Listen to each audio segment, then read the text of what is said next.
Welcome back to the worst channel in Casual Commander, the International Misplayers Club. Today we've got another segment of our least engaging content, Bad Commanders. And if that's not enough to entice you, we're scaling it down to mono brown. That's right, we're going full frontal colorless with one of the strangest cards to assess that I can think of, Dynamite Perry, aka the Peregrine Dynamo. As a perennial Peregrine player, I'll let you know from the jump, this little robot has only gotten better as new sets release with their staple 1 or 2 legendary colorless drops. That being said, our baby boy is frequently outclassed by your Ulamogs, Koziliks, and Karns. He's not, strictly speaking, a bad commander, he is just a little guy though. Perry is a colorless construct with haste, so he's ready to go right out of the box, no software patch required. He's an artifact, obviously, which can be something of a double-edged sword depending on the table removal. He's also a 1/5 with a big old butt, which can be nice when you're looking to block some moderate damage in the early game. But what we all got out of bed for here is the activated ability. You pay 1 and tap that thing to copy a triggered or an activated ability from a legendary source that is not your commander. And haste means we can activate our guy the moment he comes out. Johnny 5, eat your heart out. But how many useful legendary colorless permanents can we run to keep things interesting? Let's take a look at what we've got to thresh out the deck. If you thought it was rough drawing cards in mono white, wait till you get a load of one color less. It should go without saying the One Ring can be your best friend here. I mean, what an ability to copy, right? Montset Lantley is also a pretty solid looter that you can double down on.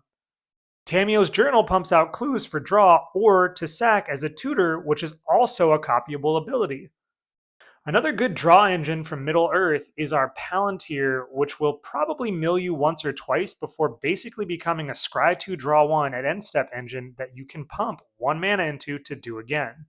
Need top? We've got you covered with one of the best 1-drops in the history of the game, the gift that keeps on giving. That's right, it's Sensei's Divining Top, aka the Dreidel of Dread. If you can ramp enough, Kozilek's Command is practically a tutor in its own right. And we also run some draw lands like War Room, the Arch, Miku Koro, Bad Miku Koro, the latter two being legendary and copyable, of course. The ramp here is about as straightforward as it gets. We just want rocks. We need all the rocks we can get. The cheapest colorless output you can find, plus some big money bangers like Thrawn Dynamo and Forsaken Monument to double the bubble. We also run Expedition Map to grab the most situationally useful land we can find in the deck at any given time. You can also run Mana Vault, and you should if you've recently inherited a small fortune. Our interaction is extremely limited, but as a longtime Browntown brawler, I can say that things have significantly improved through recent sets. Null Elemental Blast is a great party trick when you can pull it off. Desecrate Reality is also a nice treat under the right circumstances, but if you're really feeling saucy, you can drop the Void Winnower and say no thank you to roughly half of the format legal options your opponents are playing. Wandering Archaic is really good if you can piggyback on other people's spells to your advantage. Eldritch Immunity is another great gotcha when the need arises. A vast majority of our available interaction is going to be contingent on situational details, which makes sense because your average Eldrazi deck would go way too hard were that not the case. We'll delve a little further into this in a second, but being that we're not bound by the laws of color-specific mana, we can almost exclusively run utility lands, which opens up the door for things like Ominous Cemetery and Strip Mine or Arcane Lighthouse. And when all else fails, there's always Annihilator. If I'm being honest here, the real appeal of a colorless deck for me is the land base. And this too only gets better over time as new utility lands emerge. I'm not going to catalog my personal 38 lands of choice. You can play whichever ones you like, but I'll offer up a selection of my favorite picks. Field of the Dead in a singleton land base is about as good as it gets. And Vesuva is where we copy our Field of the Dead, or any other land for that matter. We've got our conditional double mana tappers like Temple of the False God, Shrine of the Forsaken Gods, Ugin's Labyrinth, and Crystal Vein. You can even run Tron lands. Inventor's Fair has another legendary activated ability we can copy to tutor twice, and it's stapled on a land, therein being far more difficult to stop. And in case of an emergency, you can sack a Kozilik to Mirren and double the trigger to gain back 24 life and reset your library. Really play whatever you like. That's one of the best things about walking out on the color pie. That is, at least until you see a Ruination up close. But how does it win? Well, like most deck lists you'll find here, it typically doesn't.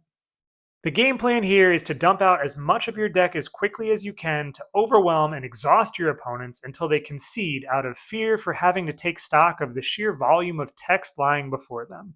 And that's on psychological warfare. One of our biggest baddie bombs is the bridge, and if you play your cards right, you can double, triple, or even quadruple one trigger to pull out some impactful permanents that, depending on the board state, might just win you the game.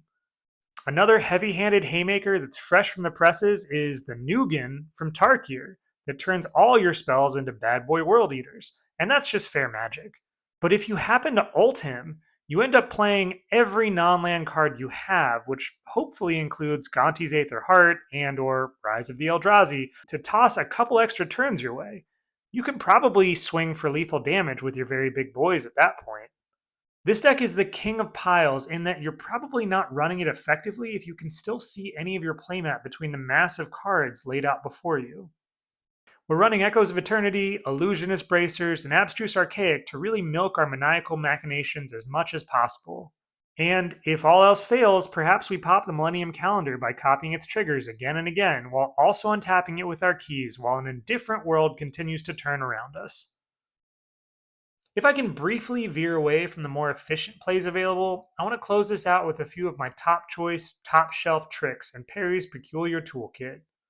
Apple of Eden is great to double up and peek and pull from two people instead of one. It's also a really good spike play to activate as you're leaving the game prematurely to take the offending player's whole hand along with you.